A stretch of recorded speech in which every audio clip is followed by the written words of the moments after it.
दोस्तों, साल 1912 तक अंडर वाटर सी एक्सप्लोरेशन की दुनिया में हम बहुत पीछे थे।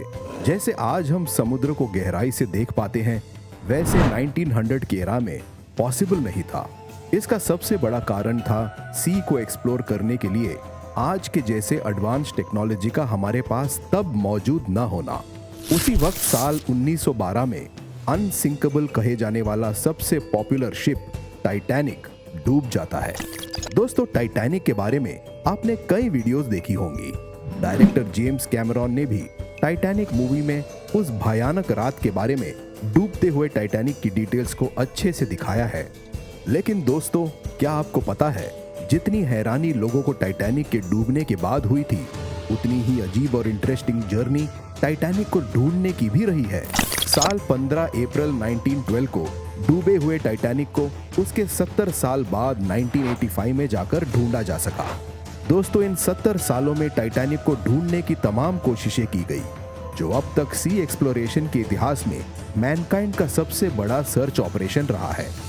आखिर क्यों टाइटैनिक को ढूंढने में हमें इतना लंबा वक्त लगा, और टाइटैनिक को ढूंढने में हमें आखिर किन मुसीबतों का सामना करना पड़ा? आइए समझते हैं टाइटैनिक को ढूंढने की इसी रोमांचक जर्नी को आज की इस वीडियो में। लेकिन अगर आप चैनल पर नए हैं तो ऐसे ही अमेजिंग नॉलेज के लिए रेडी स्टेडी नॉलेज को सब्सक्राइब कीजिए और साथ ही बेल आइकन दबाना ना भूलें। दोस्तों, 14 अप्रैल 1912 की रात 12:30 AM को नॉर्थ अटलांटिक ओशन में ट्रैवल कर रही कारपीडिया शिप को एक रेस्क्यू सिग्नल मिलता है। सिग्नल 107 किलोमीटर दूर मौजूद डूबते हुए टाइटैनिक शिप से मिल रहा था, जिसके बाद कारपीडिया शिप तुरंत रेस्क्यू के लिए सिग्नल की डायरेक्शन में निकल पड़ती है। लेकिन टाइटैनिक तक पहुंचने में इस शिप को भी 3 घंटे लग जाते हैं। कारपीडिया शिप के लोकेशन पर पहुंचते ही वहां का नजारा देखकर कैप्टन और उनकी टीम हैरान रह जाती है। टाइटैनिक डूब चुका था, लेकिन समुद्र की सतह पर चारों तरफ ठंड में जमे लोग जिंदगी और मौत से जूझ रहे थे। उस रात अटलांटिक ओशन के ठंडे समुद्र में रेस्क्यू ऑपरेशन चलाकर तकरीबन 700 लोगों को बचाया गया। लेकिन इस हादसे में 1500 से भी ज्यादा लोग डूबकर मारे गए। मरने वालों में कई बड़े बड़े बिजनेस पर्सन और वेल्दी फैमिली के लोग भी शामिल थे। और इन्हीं वेल्दी फैमिलीज में गूगनहाइम फैमिली, विडनर फैमिली, एस्टर फैमिलीज के लोगों ने एक शिपिंग कंपनी मेरिट चैपमैन के साथ मिलकर टाइटैनिक को ढूंढने का सर्च ऑपरेशन शुरू किया। लेकिन उस वक्त की टेक्नोलॉजी इतनी एडवांस नहीं थी कि टाइटैनिक को ढूंढा जा सके, और समुद्र के खराब मौसम की वजह से भी इस मिशन को बंद करना पड़ा। दोस्तों, टाइटैनिक के डूबने के 2 साल बाद 1914 में फर्स्ट वर्ल्ड वॉर की शुरुआत हो जाती है, जिसके बाद दुनिया एक के बाद एक 2 वर्ल्ड वॉर्स को देखती है। इसके कुछ सालों बाद इकोनॉमिक क्राइसिस की वजह से दुनिया द ग्रेट डिप्रेशन की मार झेलती है। दुनिया में इतनी बड़ी मुसीबतों के बीच टाइटैनिक की खोज कुछ धुंधली पड़ जाती है। लेकिन फिर जुलाई 1953 में समुद्र में डूबे जहाजों को ढूंढने वाली कंपनी रिचर्ड बीजली के द्वारा टाइटैनिक को ढूंढने की कोशिश की जाती है। ये कंपनी टाइटैनिक वाली जगह पर समुद्र के अंदर एको क्रिएट करने के लिए कई बड़े धमाके करती है, ताकि सोनार की मदद से उन एको साउंड को रिसीव करके टाइटैनिक का पता लगाया जा सके। लेकिन 2 सालों तक लगातार कोशिश करने के बाद भी ये मिशन नाकामयाब रहता है। दोस्तों, इसी तरह से एक के बाद एक अटेम्प्ट फेल होने की वजह से अब लोगों में टाइटैनिक को ढूंढने की उम्मीद खत्म होती जा रही थी।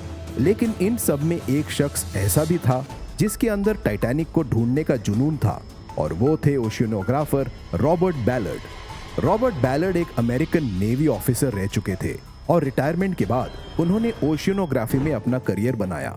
इसीलिए टाइटैनिक को ढूंढने में उनकी खास दिलचस्पी थी। दरअसल रॉबर्ट ने ऐसे रोबोटिक प्रॉप बनाने में सफलता हासिल की थी जो समुद्र की गहराइयों में जाकर वहां की एक्चुअल फुटेजेस ले सके, ताकि फिजिकली वो देखकर टाइटैनिक को आइडेंटिफाई कर सके। सी एक्सप्लोरेशन में ये एक रेवोल्यूशनरी आइडिया था। इसके बाद साल अक्टूबर 1977 में रॉबर्ट टाइटैनिक को ढूंढने का अपना पहला प्रयास शुरू करते हैं, जिसमें वो एक शिप में सोनार और कैमरा इक्विपमेंट्स को ड्रिलिंग पाइप पर अटैच करते हैं। लेकिन जैसे ही वो मिशन शुरू करते हैं, बीच में ही ड्रिलिंग पाइप टूट जाता है और उसमें अटैच महंगे सोनार और कैमरा इक्विपमेंट समुद्र की गहराइयों में समा जाते हैं, जिसकी वजह से उन्हें इस मिशन को बीच में ही बंद करना पड़ता है। ऐसे ही टाइटैनिक को ढूंढने के लिए सामने आते हैं ऑयल इंडस्ट्री के एक बड़े बिजनेसमैन जैक ग्रिम। दोस्तों, जैक ग्रिम एक ऐसे व्यक्ति थे जिन्होंने बहुत सारे अजीब और गरीब रिसर्च पर अंधा पैसा खर्च किया था, जैसे कि उन्होंने जीसस की बनाई हुई Noah's ark, Loch Ness monster, Bigfoot monster, giant hole in the North Pole यानी कि हॉलो अर्थ हाइपोथेसिस, जिसमें ऐसा माना जाता था कि अर्थ अंदर से खोखली है, ऐसी रिसर्च पर उन्होंने पैसा खर्च किया था। 17 जुलाई 1980 में जैक ने कोलंबिया यूनिवर्सिटी को भारी भरकम डोनेशन दी, जिसकी वजह से जैक को यूनिवर्सिटी से साइंटिफिक इक्विपमेंट, प्रोफेसर और साइंटिस्टों की टीम का सपोर्ट मिला। लेकिन दोस्तों, मिशन शुरू होने से पहले एक अजीब घटना घटी।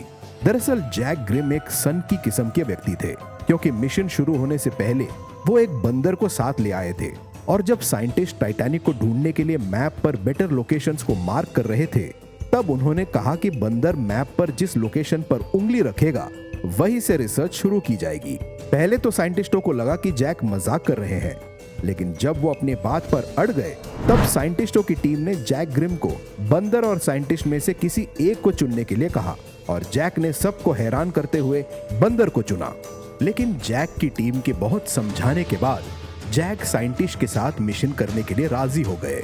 इसके बाद जुलाई 1980 में जैक ग्रिम मिशन को शुरू करते हैं, लेकिन खराब मौसम के चलते 3 हफ्तों में जैक की टीम को इस मिशन को बंद करना पड़ता है। इसके 1 साल बाद वापस टाइटैनिक को खोजने का मिशन दोबारा शुरू किया जाता है, जिसमें वो सोनार इक्विपमेंट और मैग्नेटोमीटर का इस्तेमाल करते हैं। इस बार वो लोग 500 माइल्स के एरिया को स्कैन करने में कामयाब रहते हैं, जिसमें वो टाइटैनिक के मल्टीपल पॉसिबल टारगेट्स को आइडेंटिफाई कर पाते हैं। अपने नेक्स्ट अटेम्प्ट में जैक और उसकी टीम उन पॉसिबल टारगेट्स को भी सर्च कर लेते हैं, लेकिन कहीं पर भी टाइटैनिक का कुछ पता नहीं चल पाता। लगातार 5 बार कोशिश करने के बाद भी जैक टाइटैनिक को ढूंढ पाने में असफल रहते हैं। वहीं दूसरी तरफ रॉबर्ट बैलर्ट टाइटैनिक को ढूंढने का मिशन दोबारा शुरू करते हैं, लेकिन उनके पास फंड्स की कमी थी, और इसके लिए उन्होंने यूएस नेवी से कनेक्शन का सहारा लिया। रॉबर्ट ने यूएस नेवी को अप्रोच करके अपने आइडिया के बारे में बताया, जिसकी मदद से वो टाइटैनिक को ढूंढ सकते थे।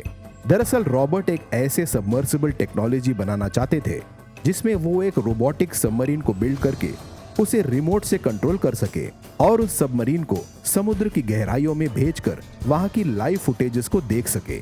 यूएस नेवी टाइटैनिक को ढूंढने में बिल्कुल इंटरेस्टेड नहीं थी, लेकिन उन्हें रॉबर्ट बैलर का आइडिया पसंद आया था, क्योंकि यूएस नेवी अपनी 1960 में डूबी हुई 2 सबमरीन यूएसएस थ्रेशर और यूएसएस स्कॉर्पियन को ढूंढना चाहते थे। वो चाहते थे कि रॉबर्ट अपनी सबमर्सिबल टेक्नोलॉजी का इस्तेमाल करके यूएस नेवी की दोनों डूबी हुई न्यूक्लियर सबमरीन की फुटेजेस उन तक पहुंचाए, ताकि वो सबमरीन के डिस्ट्रॉय होने का असली कारण जान पाए, क्योंकि कोल्ड वॉर के दौरान इन सबमरीन को डिस्ट्रॉय करने में यूएसएसआर का भी हाथ हो सकता था। यूएस नेवी की इन्हीं कुछ शर्तों के चलते वो रॉबर्ट की सबमर्सिबल टेक्नोलॉजी में इन्वेस्टमेंट करने को तैयार हुए। इसके बाद रॉबर्ट्स ने वुड्स होल ओशियनोग्राफिक इंस्टीट्यूट के साथ मिलकर कुछ ही वक्त में आर्गो नाम की रोबोटिक सबमरीन को बनाने में सफलता हासिल कर ली थी, जिसके बाद वो बड़ी आसानी से यूएस नेवी की पहली सबमरीन को ढूंढ निकालते हैं। दोस्तों, यूएसएसआर के साथ कोल्ड वॉर के चलते इन सबमरीन को ढूंढने का मिशन सीक्रेटली किया जा रहा था, इसीलिए रॉबर्ट को दूसरी सबमरीन को ढूंढने के लिए सिर्फ 30 दिनों की डेडलाइन दी गई। इन्हीं 30 दिनों के अंदर रॉबर्ट को यूएस नेवी की सबमरीन और टाइटैनिक दोनों को ढूंढना था, जो कि रॉबर्ट के लिए बहुत ही चैलेंजिंग होने वाला था। 1985 में रॉबर्ट दूसरी सबमरीन को ढूंढने का काम शुरू कर देते हैं, और कुछ ही दिनों में वो इसमें सफलता भी हासिल कर लेते हैं। लेकिन दोस्तों, अब इसके बाद टाइटैनिक को ढूंढने के लिए रॉबर्ट के पास सिर्फ 12 दिनों का समय ही रह जाता है। टाइटैनिक को खोजने के लिए लगातार फेल हो रहे मिशंस और 12 दिनों के लिमिटेड टाइम ने रॉबर्ट के लिए मुश्किलें पैदा कर दी थी। लेकिन इतने सारे फेलियर के बाद रॉबर्ट के पास अच्छा खासा एक्सपीरियंस था। वो जानते थे कि जिस रात को टाइटैनिक डूबा था, उस रात को ओशियन के पानी का बहाव साउथ की डायरेक्शन की तरफ था। अब वो डायरेक्टली टाइटैनिक के हल को ढूंढने के बजाय उसके अलग अलग टुकड़ों को ढूंढना शुरू करते हैं।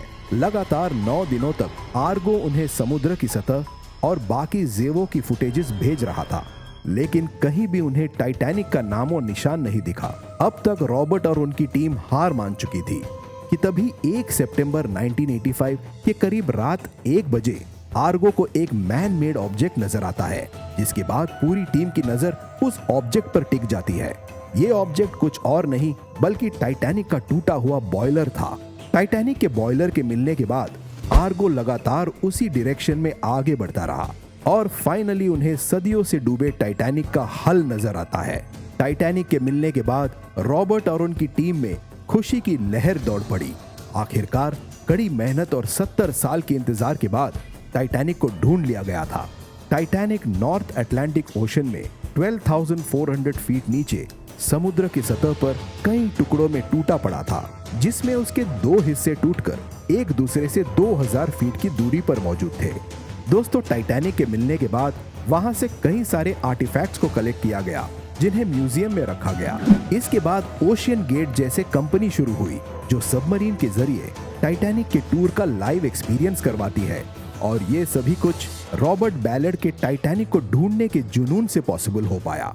तो दोस्तों, टाइटैनिक को ढूंढने की ये हैरत अंगेज जर्नी आपको कैसे लगी? अपने राय हमें कमेंट सेक्शन में जरूर बताएं। फिलहाल आज के इस वीडियो में बस इतना ही। ऐसे ही नॉलेजेबल वीडियोस देखते रहने के लिए सब्सक्राइब करें हमारे चैनल रेडी स्टडी नॉलेज को और बेल आइकन दबाना ना भूलें। मिलते हैं अगले वीडियो में, तब तक के लिए अलविदा, जय हिंद।